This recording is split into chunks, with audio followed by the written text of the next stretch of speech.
sisters are doing it for themselves caused a storm when it hit the radio waves back in 1985, and nearly 4 decades on, Eurythmics star Annie Lennox is still fighting for the cause. Yes, the singer and activist is launching a campaign to highlight gender-based violence across the world. I'm delighted to say that Annie joins us now live from Los Angeles on International Women's Day, alongside the chief executive of the organisation behind the movement, Rakhi Shah. Good morning to both of you. Thanks so much for joining us. We really appreciate it this morning. Annie, International Women's Day today, of course. Happy International Women's Day to you. Tell us why it is so important to have this day to market the difference it can make. Well, I feel that there are so many things going on around the globe every year. To have our one day to mark and celebrate and to galvanise all the work and to understand like where we've come from and where we're heading is essential for the general global women's movement. If we don't have this day to mark it, and it also including International Women's Month, then, you know, it's a struggle to get attention upon our cause. And everything is competing these days for attention. And so we're very grateful to be, there I go, marching. With Sadiq Khan, yeah, because I've been doing that for many years, you know. Yeah, you but have been doing it for many really years. gives us.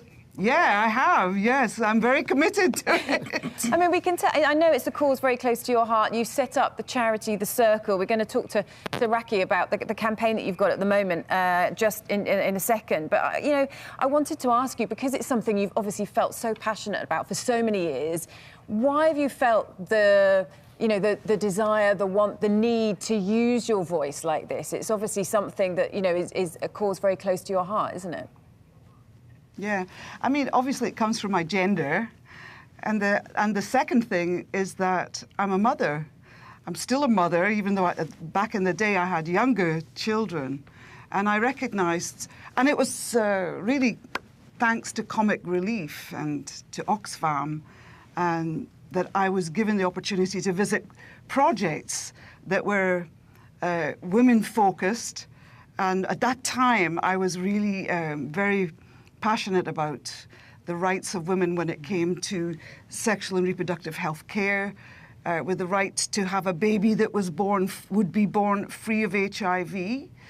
These are things that we have not necessarily understood in our own country, but in certain developing countries, that is still a major issue, HIV. So, yeah, I identify myself as a woman and a mother, and I felt that that gives me a doorway into being able to become an ally of women. Like I say, I wear my T-shirt, global feminism. Global feminist. That's what yes, this is what we represent. Feminism for all, feminism for everyone, including men. Rakhi, there'll be a lot of women at home, everyone at home, who will be so in agreement with Annie. You're CEO of The Circle. Now, tell us a little bit about this, the 1 in 3 campaign, which is something you're specifically working on at the moment. So for International Women's Day this year, we've launched a new campaign called Make a Stand for 1 in 3, and that's really to highlight that for decades, the statistic, and it's not statistics, real women, that 1 in 3 women around the world will face violence in their lifetime. And as I said, that statistic hasn't moved. And we are calling on vital funding from governments, from corporations, from everyday people to really accelerate the change we can make. We're 50% of the world's population, 50% of your viewers, and we are striving for the safety and equality of women everywhere, vulnerable, marginalised women. And that's why International Women's Day is so important. And every day is Women's Day for these women who are vulnerable and marginalised. And our campaign is to really highlight that and try and make a big shift. And we can only do that by having more investment in women's rights. Annie, I think it's totally inspiring. Your entire career, you've been an activist, and you've really tried to shift the culture, shift our attitudes, and you've always done. I remember that as a kid, and I have to say this, when I was 9 years old, Sweet Dreams, 83, and there you were. We were so used to seeing women dressed in sexy dresses, and you're in a grey suit, and I'm going to my mum going, "What's this?" And she goes, "That's great, isn't it? She can wear what she likes." I mean, it was just incredible. But I have to say, though, and I love to see that you're standing up, but I have to say this as a man, isn't this a man's problem? Shouldn't we be standing up more? Does that occur to you that men should be really dealing with these issues of inequality? Because in the end, it's men who are probably responsible. Well, I think that the challenge is to change hearts, minds and behaviours.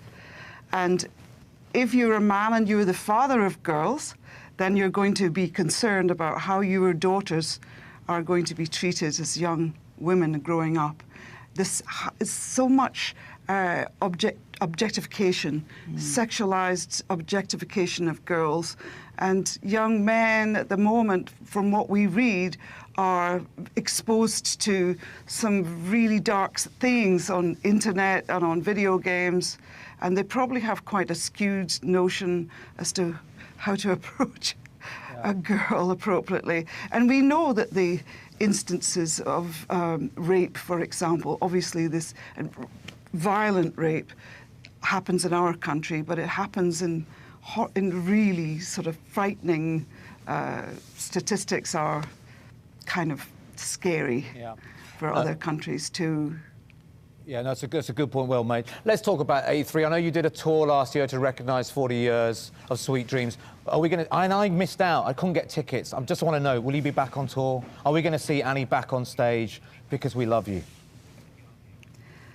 I do perform, you know. I do perform on occasion. My touring days are quite a little bit far behind me now, I feel. I'm 69, for God's sake. Oh, that's nothing, Annie. No, well, come on. Oh, thank you. Thank you. There's young Annie there. Yes, I think I was about 29.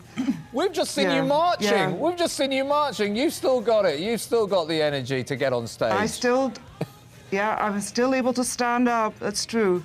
No, but I'm I'm a passionate campaigner, you know, and I feel it's, how could I say, because I come from, well, I don't come from privilege. I'm actually a working class girl, you know, but I really feel that when Comic Relief took me to the projects that I visited with Oxfam, my mind was opened to the realization that actually for women and girls in the developing world, that the rights are, it looks like you're going back to Victorian times. It's so shocking. And I don't think people make that connection, and that is why we as global feminists are trying to encourage people to realize that we have power, we have influence. There are so many things that we can do in partnership and in support of our sisterhood around the world. Of course, it's the same message that sisters are doing it for themselves. It's just carrying that on, really. And that's what we do. And everyone can play their part in some way. They're amazing women's rights organisations across the world to support. And today we should also be celebrating the achievements that have been made. But International Women's Day was started over 100 years ago by women protesting for change and equal rights, and we should be carrying on that honouring of that day. And so today I think our real message is celebrate, mark it, support the women in your lives, but think about what meaningful change that you can help make as well. It's a very strong message, Raki. Thank you very much for joining us. Raki Shah, CEO of Circle, and the legend that is Annie Lennox. Thank you for all Great to see you do both. as Thanks well. so much.